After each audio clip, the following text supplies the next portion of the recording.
Oi, pessoal, tô eu aqui de novo para a gente dar continuidade aos nossos assuntos de geografia a respeito dos tipos de solo, tá?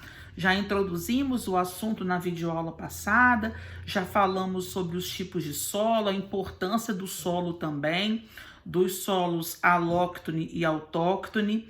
Hoje nós vamos continuar falando sobre esse assunto na página 40. Pega seu material aí, vamos grifando os trechos mais importantes comigo. Nós já falamos que os solos podem ser classificados de acordo com a sua profundidade, por exemplo, ou aonde ele é encontrado, mas tem outras características que podem ser levadas em consideração. Então, na videoaula de hoje, nós vamos falar um pouco mais sobre isso. Tem um quadrado azul na sua página 40, vamos lá grifando comigo? Podem ser classificados ainda, tá falando do solo, tá, gente? Segundo a sua textura, ou seja, o tamanho das partículas minerais que o compõem. São considerados arenosos, aqueles que têm um grande teor de areia, denominam as partículas de maior diâmetro.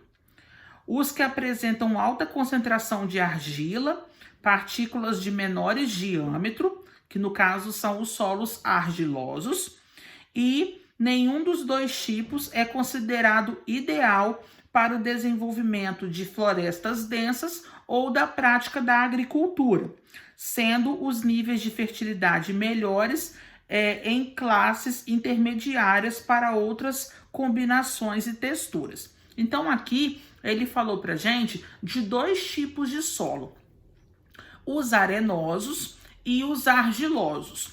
Os arenosos possuem partículas maiorzinhas, que são as areias, né? Você já sabe que é um solo pobre em nutrientes, porque na videoaula passada já comentei com vocês a respeito dos desertos, que é praticamente impossível cultivar alguma coisa nesse tipo de solo.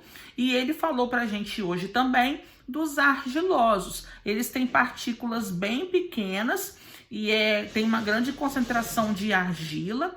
Quando você coloca água, por exemplo, ele fica bastante empoçado. Então é um tipo de solo muito difícil para que cresça uma árvore de grande porte ou que você consiga praticar agricultura com facilidade.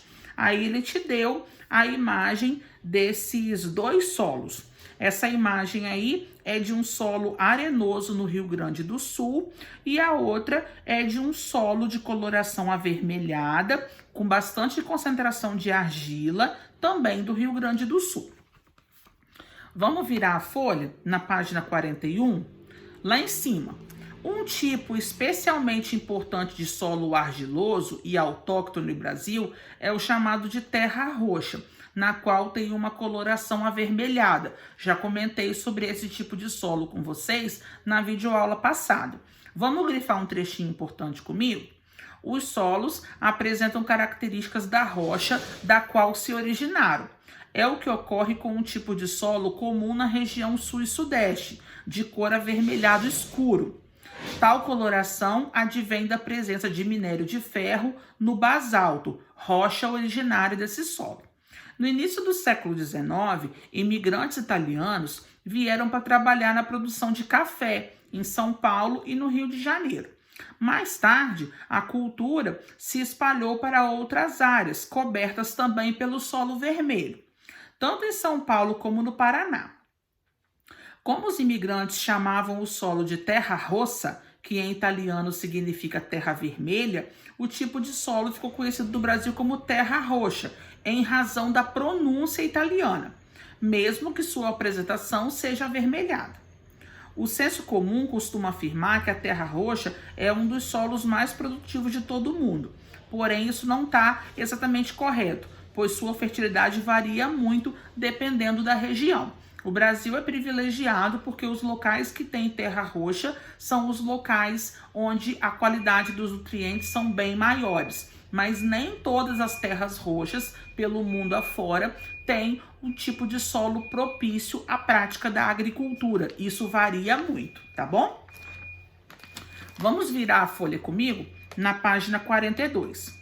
O relevo de uma região também interfere muito no tipo de solo, Então, nós falamos já na profundidade, nós já falamos se ele é ou não daquele local de origem, do tamanho das suas partículas, a quantidade de nutrientes. O relevo também influencia bastante. Em áreas planas, as atividades agrícolas podem ser desenvolvidas com mais facilidade. Mas pensa só, seu pai ou algum parente seu comprou uma propriedade em que o relevo é todo acidentado, cheio de morros. Dá para entender facilmente que a prática da agricultura e da pecuária também fica um pouco mais complicada. Olha essa imagem que ele trouxe para a gente do Vietnã.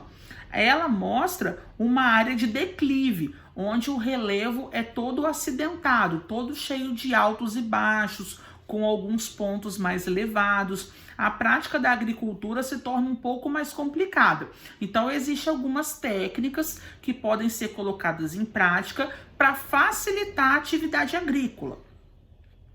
Os solos, chamados de humosos ou orgânicos, são aqueles cuja composição é predominantemente de material orgânico.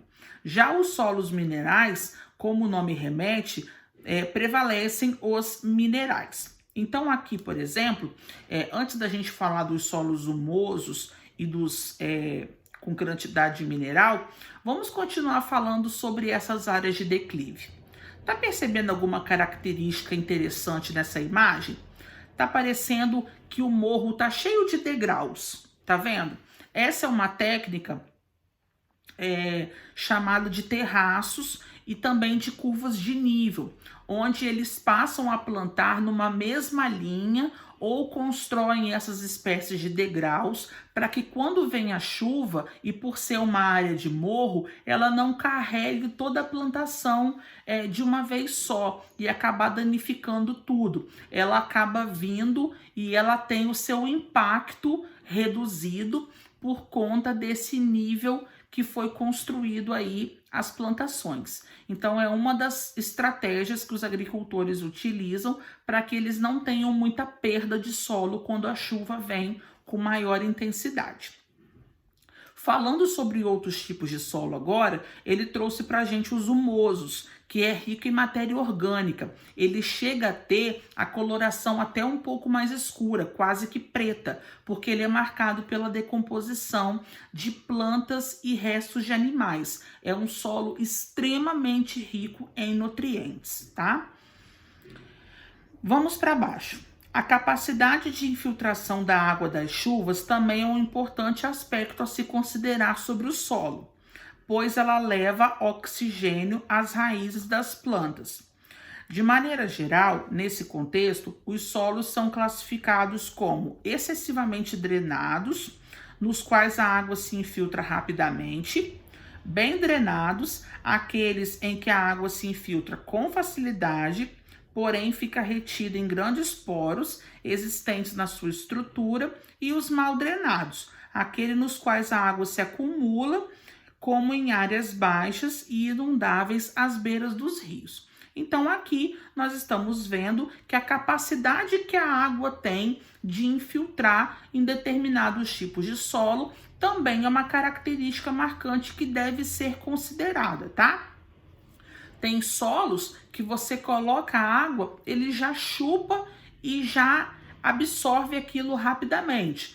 Outras já acontece por um processo mais lento. E outros tipos de solo, você coloca a água, ela empoça. A capacidade de infiltração é muito pequena. Então, isso varia muito de acordo com os tipos de cada solo, o tamanho dos grãos e a capacidade de absorver a água. É comum os solos diminuírem sua fertilidade pelo uso intensivo. À medida que você vai plantando, colhendo, é aceitável você compreender que aquele solo vai perdendo nutrientes. Por isso que nos dias de hoje, muitos agricultores vão até as casas agrícolas que estão nas cidades e compram fertilizantes, adubos químicos, ou até usam também adubos naturais, para poder ajudar aquele solo ao plantio e à colheita constante. Muitas vezes ocorre de grandes áreas apresentarem apenas um cultivo. Trata-se das monoculturas, quando se planta um único tipo de produto. Já existe outras tipos de propriedade que se dedicam à policultura, onde numa mesma propriedade se planta vários tipos de produtos diferentes. E é muito comum que a fertilidade e os nutrientes do solo vão diminuindo, tá? Aqui você vê a imagem de uma colheitadeira de soja e essa imagem é do Mato Grosso. Bom, nós já vimos então a respeito dos tipos de solo, as suas características, espero que tenha ficado claro. Na próxima videoaula nós vamos dar andamento à matéria, porém vamos falar do solo também, mas de um outro aspecto, né? Do solo, a respeito dos deslizamentos de terra, os tipos de impactos que o ser humano provoca também na natureza. Vamos deixar essa parte para a gente debater depois, tá? Agora eu vou deixar algumas atividades para vocês fazerem aqui na caixa de descrição. Beijo, gente. Fiquem com Deus e até mais. Tchau, tchau.